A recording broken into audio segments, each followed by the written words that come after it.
Hi, everyone. I'm Todd Keats, founder, CEO of My Care Friends. And I'm Katie Seymour, VP of Programming and Community. The series features individuals who began caregiving in childhood and continue supporting loved ones today. Their lived experience and honesty shape every conversation. Millions of young people provide meaningful care for family members, yet many remain unseen and unsupported. Through compassion and connection, My Care Friends hopes to build understanding and help create a future where young carers are truly seen and valued.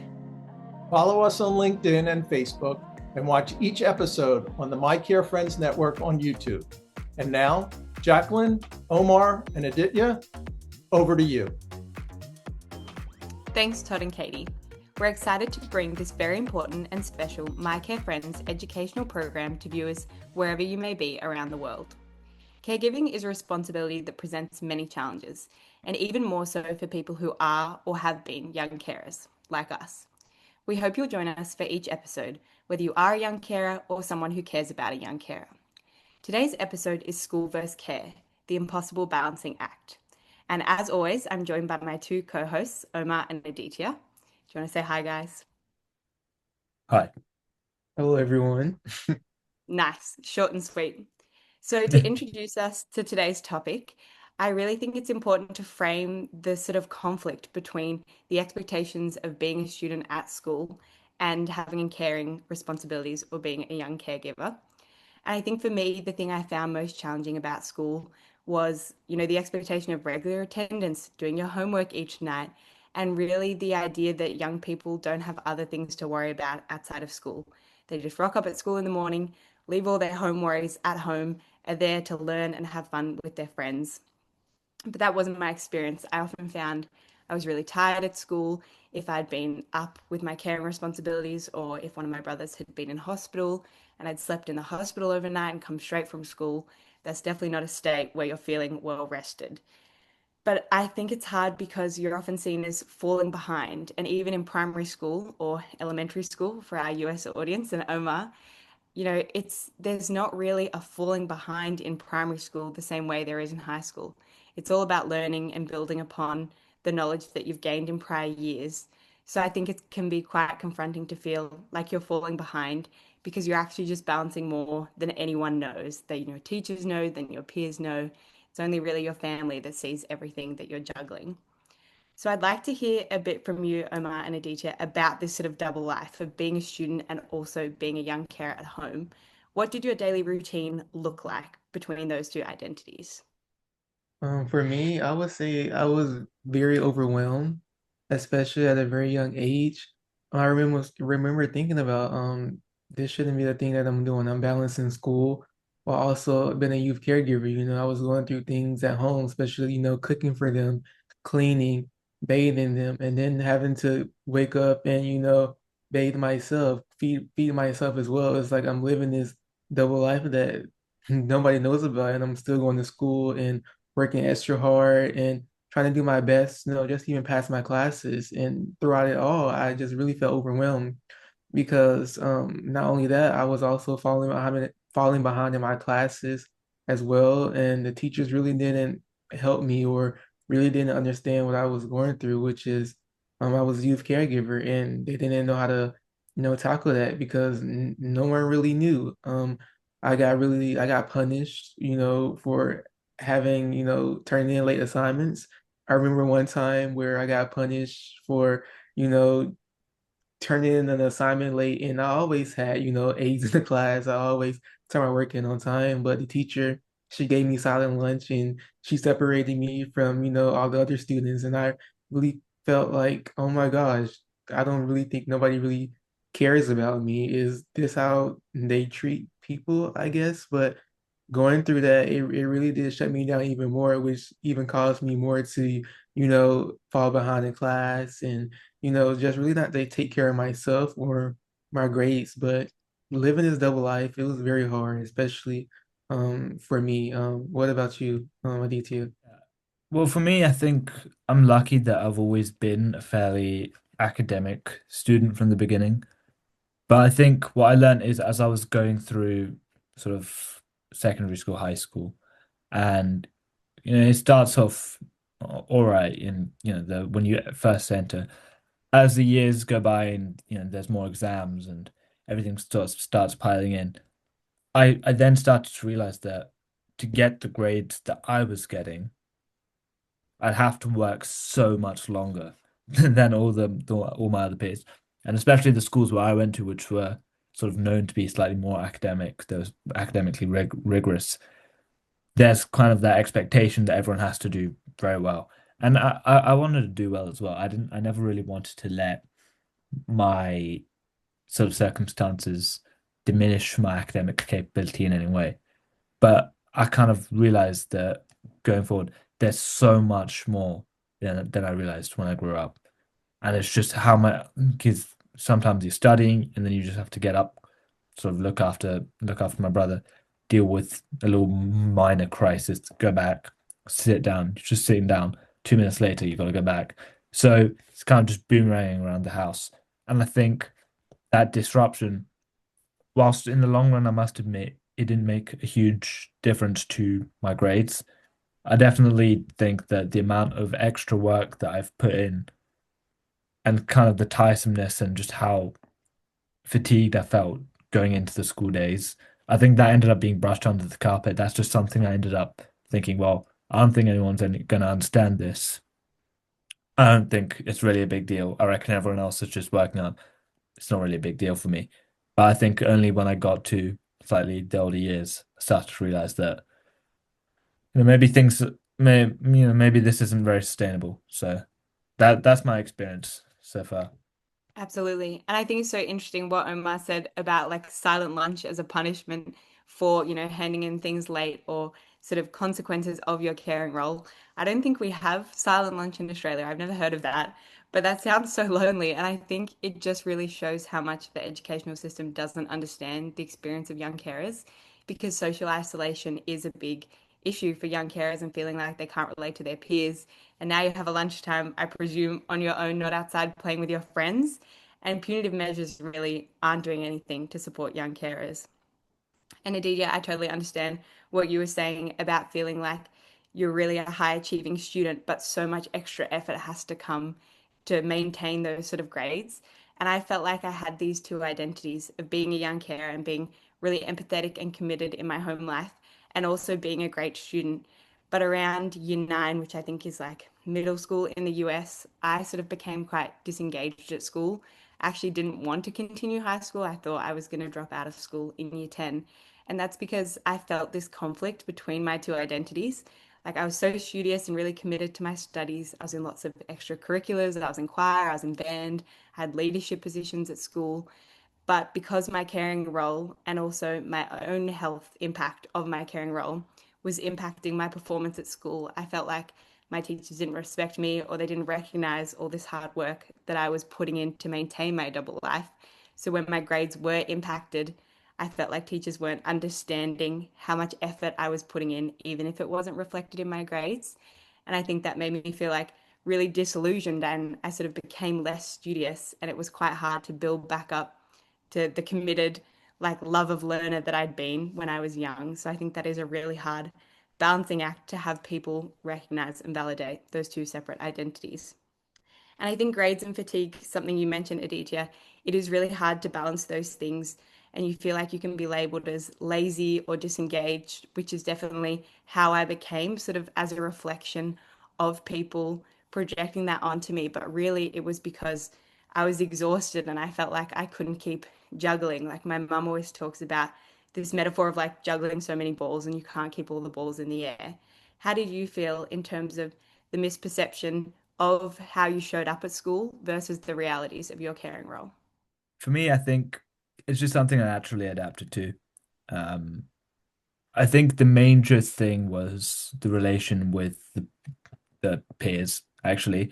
I think because I know, Emma, you've touched upon sort of your relation with your teachers, then how they kind of treated you with that. For me, because I was in a very academic school, I still am. Um, the kind of relations and the dynamic you have with your friends, the people around you, definitely influenced that thing. And I'll admit, I'm a bit self-conscious, like everyone else. So I guess the idea was I desperately wanted to maintain that image of being the very sort of academic, the guy who does very well in his studies. I didn't really want to leave that. So, I didn't really want to drop that. So I guess to kind of maintain that image of something, like I said, it required so much more extra work on the side that I think a lot of people didn't really see. So I think that kind of sort of feeding into that perception, and I don't think it was necessarily toxic either.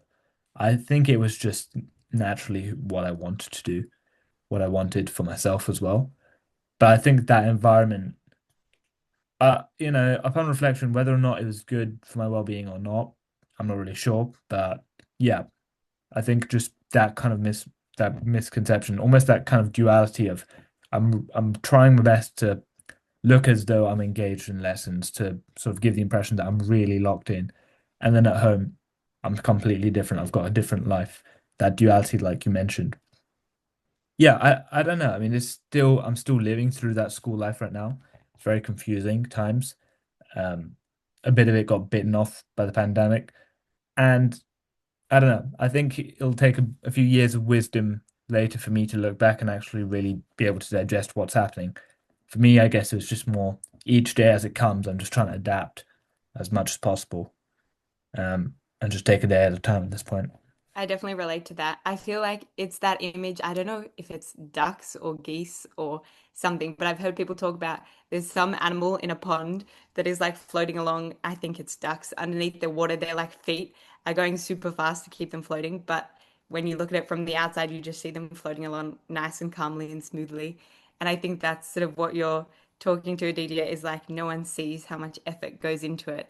And on the outside, we're trying to be really composed and sort of masking. Like there's a lot of discussion about masking in the neurodivergent community in terms of having to like self-censor and really put forward a socially acceptable version of your identity. And I feel like there is a bit of a similar process in the young carer community of trying to put your best foot forward and sort of hide the realities of how much effort is going into, yeah, showing up the way you do. How was that experience for you, Omar?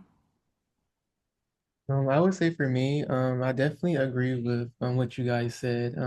Especially during my time, in school, I also dealt with a lot of things other than, taking care of my loved ones and doing my schoolwork. I was also, growing up in an environment in school where, I was being bullied. I was being, teased, for a lot of things for, just being myself. I was the quiet kid in class. I really didn't bother anybody because, who was I supposed to, bother? I really was just alone and to myself. And when you've been a youth caregiver for so long, especially at a young age, you tend to dissociate and tend to stick to yourself and tend to, not really talk to anyone. And, I was, bullied for that. And the teachers also encouraged that as well. But growing up, I did in middle and elementary school, my grades did, decline, but um, throughout high school, I would say I improved. I did, get on the roll. I did stay on top of my grades because, I wanted a life for myself. I didn't want to like let caregiving really define like who I was. So I made it my duty and my responsibility to, stay on top of my grades and stay on top of my work and my tasks because I really did, want to go to college and have a, just a better life for myself. But youth caregivers, they really do, try their best and they really do, try to, remain strong and just while also being yourself as well. But yeah, I would say that. Yeah, and I think both of you have touched on similar themes, Aditya, around the impact on friendships and Omar in how that can present as bullying. And social isolation, I think, is a big issue for young carers. It can be really hard to relate to your peers. I definitely felt that I was too mature for my age and therefore found it hard to relate. Like I vividly remember in primary school, some of my friends playing like mums and dads where you like pretend to be a family and imaginative play is so important for children and young people. But I just was so bored by it. And also, everything that they were like role playing out felt nothing like my home life. And also, as like a 9-year old, I sort of felt like, oh, come on, guys, like this is so lame. Aren't we past this? But it was actually probably developmentally appropriate.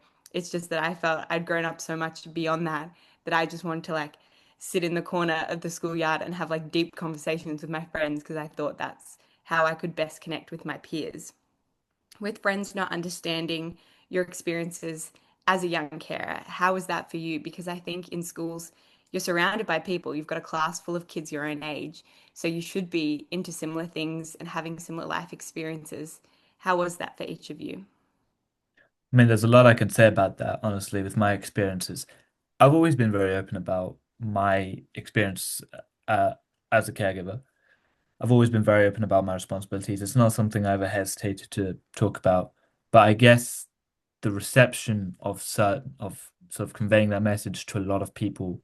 I mean, there have been times where I've just gotten up and spoken about it in assemblies and I was made to talk about it.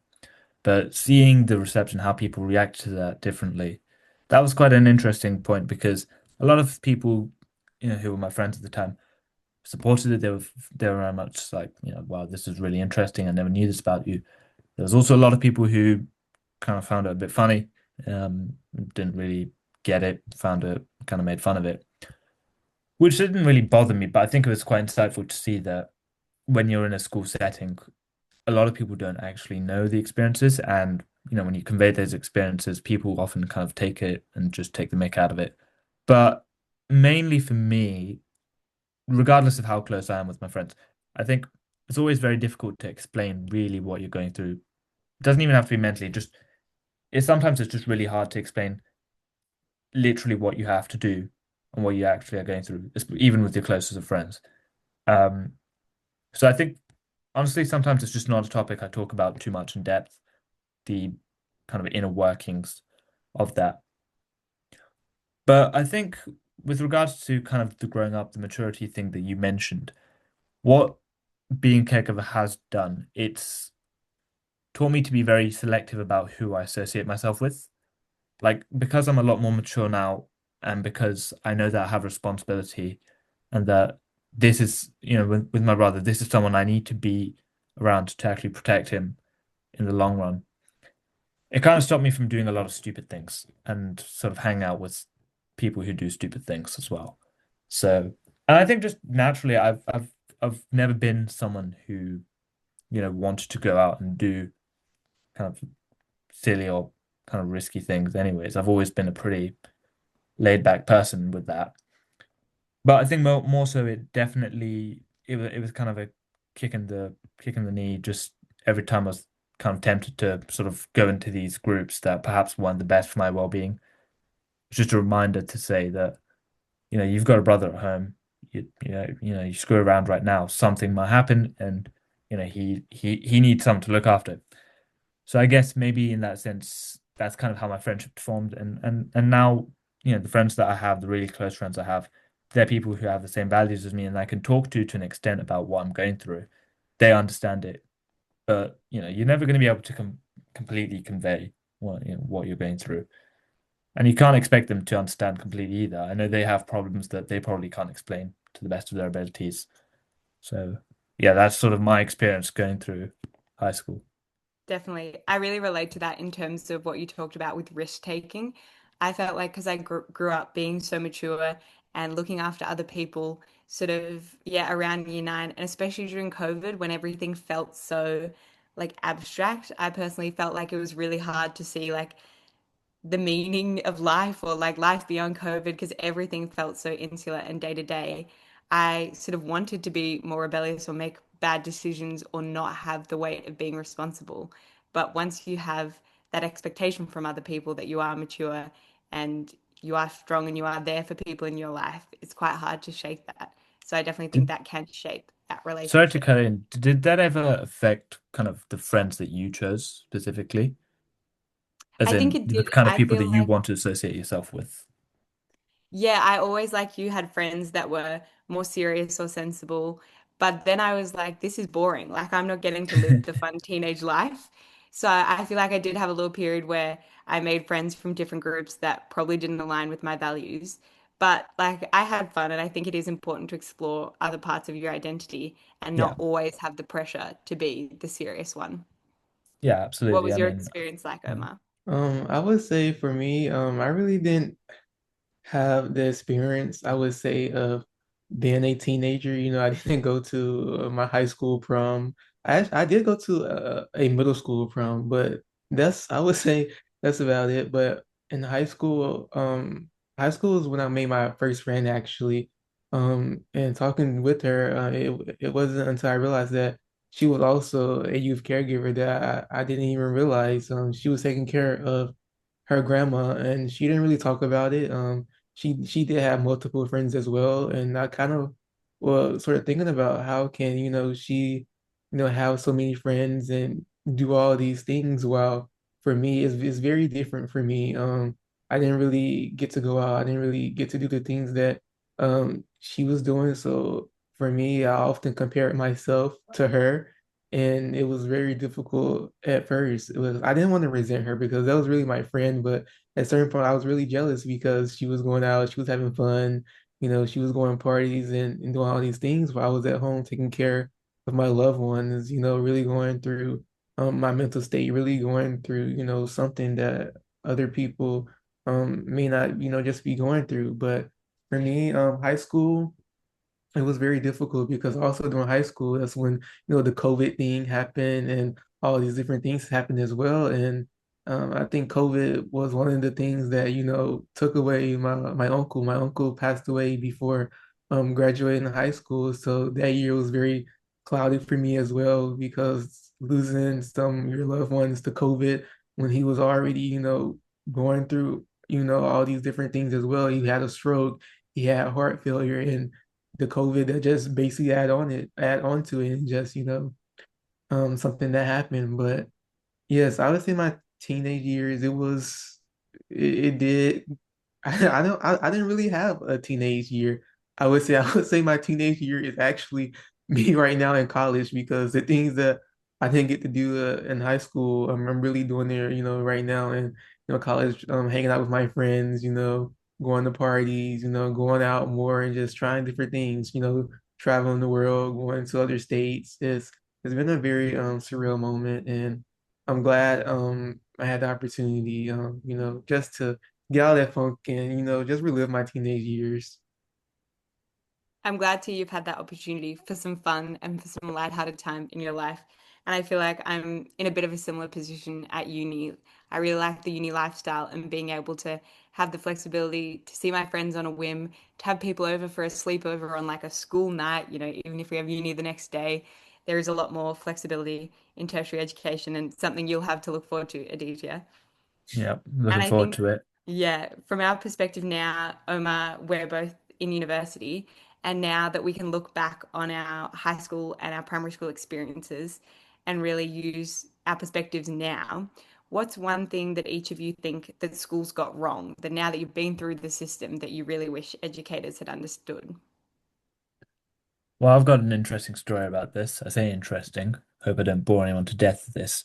But there was a moment actually during my high school. I think I must have been about 14 or 15, where during that time my head of year knew that I was a young carer.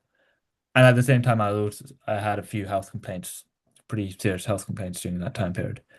But the solution, rather than actually speaking to me in depth and really understanding what my responsibilities were, like actually knowing what sort of setbacks I was facing, instead of actually talking to me about that, her solution was pretty much to just kind of kind of shoehorn me into their counseling facility that they had within the school, which honestly, I've never found, for me personally, this is just a personal thing. I've never found counseling to be something relevant to me. I've never felt like I personally needed it. I think any sort of help that I would have wanted would be more logistical, like talking about sort of homework dates, sort of helping with the workload, kind of time management. So I think just the kind of urgency to have this one size fits all approach that the school was trying to promote and just really force you, go for counseling, do this. And then yeah, I think, already at step one, it was a bit of a letdown that they didn't really take the time to just talk to the person, talk to me and see what I actually wanted. And then I think when I got to the counseling, because I was just, why not? I'll try it out. And I spoke to the counselor for some time. I was very honest about what, my responsibilities are. And, again, it's the same one size fits all approach. And that just comes simply from the perspective of it's very different to other sort of setbacks people might be facing that might cause them to go to counseling. It's not something that a lot of people, especially counselors, have any sort of real lived experience of.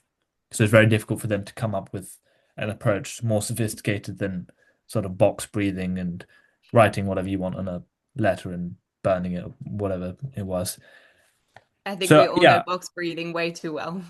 yeah, the box breathing, I don't know. I think it just made me fall asleep in lessons, which is good for some time. But really, I think the major letdown I think that schools have is, well, I mean, I was lucky enough that I was in a school that knew that I was a young carer. Most schools in the UK don't actually know about young carers at all. They don't even know who it is, what that is, who they are. But then even when they do know, it's very slow. They're very slow to kind of get to them. And then again, just the one size fits all of maybe we'll just send them to counseling and then everything will be fine. We'll just get that off our shoulders. And then, we've got a few projects going on within my school right now where we're trying to sort of raise more awareness. But I think it's also very slow.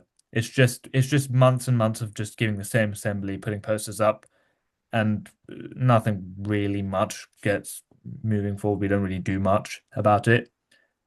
So yeah, I think it needs a bit more sophistication. I think it's going to take time for people to actually understand that it's a bit more nuanced for every single person. But yeah, that's my monologue over. Omar, do you have, what would you like to say about that? I would sort of like echo what you said about counseling as well. I remember, especially when I was around, I would say maybe 11 or 12 years old. I remember going to the doctor's office and they had me filling out all these, questionnaires, things like that about, my mental state and about, my anxiety or how quiet I was. They really thought something was, I guess, wrong with me in a sort of way, whether it was, the teachers thinking that, something was wrong with me. I was just very quiet in class. And thinking about that, I don't really talk about it a lot, but I did get placed into counseling at a very young age because people just thought, hey, this quiet boy, he's something definitely is wrong with him. He's have mental issues. He's quiet. He's always to himself, but deep down inside, I'm actually really going through something. And if y'all would take the time and just, ask me, hey, do you need help? Where are you going through? How can I help you? It really does, a lot for me. But they really did give me a necessary medication that I really did not need, which was really insane because I'm like, why am I taking medications for being a quiet kid? That's very confusing to me. But also during my school time, there were teachers who did sort of like notice what I was going through. I would say my middle school teacher, she sort of like figured, I was going through something, but she didn't really know. But she sort of like hinted at it because I always show up to class late, turned in, assignments late. Will always, wait after school late for, just for somebody to even, just pick me up. But she did give me extra time to, complete my work. She did give me extra resources. She did give me study guides and all these things like that to further to help me because deep down inside, she really knew I was going through something. I think that was like the only teacher out of my whole experience of education wise that really I would say helped me and really saw me for who I was, while other teachers sort of like did not sort of like brush me off to the side. So I would say for especially educators and school systems to definitely look at youth caregivers more, look into your students more, really get the time to talk to them, really get the time to know who they are because they really might be going through something. They really do might, need your help because I know during my school time, I know I really did it, needed the help. And I think just hearing these two stories, myself and Omar's, such different experiences, kind of different reactions to our position within school. And yet it's the same blanket issue of, at least, if you're going to give us some help, at least talk to us and figure out what it is we need help with. I mean, it's a bit I've it's something that I still find a bit baffling to this day. Why how do you help someone without knowing what they need help with? Um, but yeah, sorry, carry on. Thank you. No, Aditya, you took the words right out of my mouth. I was going to say, I think that's really come through as a clear thing that the schools got wrong is they tried to support us, but they didn't ask us what kind of support we needed. And I had a very different experience again, where I found counseling and psychology support really helpful. And I have taken medication to help with my mental health over the years. And I think it really shows that each of us, even though we have similarities in our caring roles and our experiences growing up as young carers, the support and the treatment that we need for our scenarios are so individual, and they need to be, yeah, consulting with us and bringing us into those conversations, not trying to decide what they think is best for us. So we've touched on what we would like to tell educators and where we think the gaps are in the school system.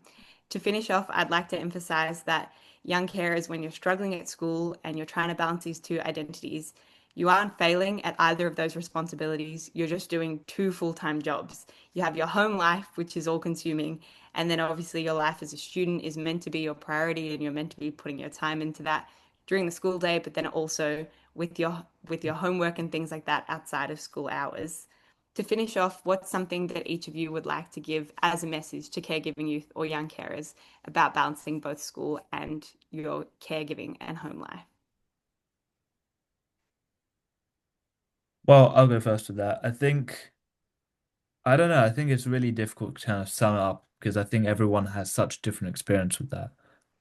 For me personally, I used my caregiving responsibility almost as motivation to kind of springboard my performance with academics because I knew that that was always going to be my kind of strength, and I just wanted to make sure that I was doing my very best so that in the long run I can support my brother. But I know not everyone has that sort of privilege to be able to maximize both. Um, and like I mean, even for me, it took a huge toll to just really meet my expectations, meet my ambitions there. So I guess my advice as usual would always just be to just not really be too hard on yourself. And I think it's just a lot of people tend to get very kind of emotionally bogged down on things like results, grades, what uni you're going to, just those things. And I always think like, for me, I mean, I only just turned 18 very recently. We were born basically yesterday. None of this really is a huge thing in the long run. The scores and the tests aren't really a big life-changing thing. But making sure that you are kind of intact and that you put yourself first and not the school system and the textbooks first. Putting yourself first, I think, is the biggest skill, the biggest asset that you're going to have going into your later years. It's going to help you when faced with any decisions. It's just put yourself first. Don't be too hard on yourself, and just do what you can do. Always try your best, and I think, yeah, in the long run, it's never a big deal. I think just put yourself first and make sure that everything you do is sustainable and that you're always showing yourself the care and affection that you need. I would say, just this is our first time, living life as well. I just want you to know that you're not alone, even if it feels like it. You're doing more than, people realize, and that's what matters.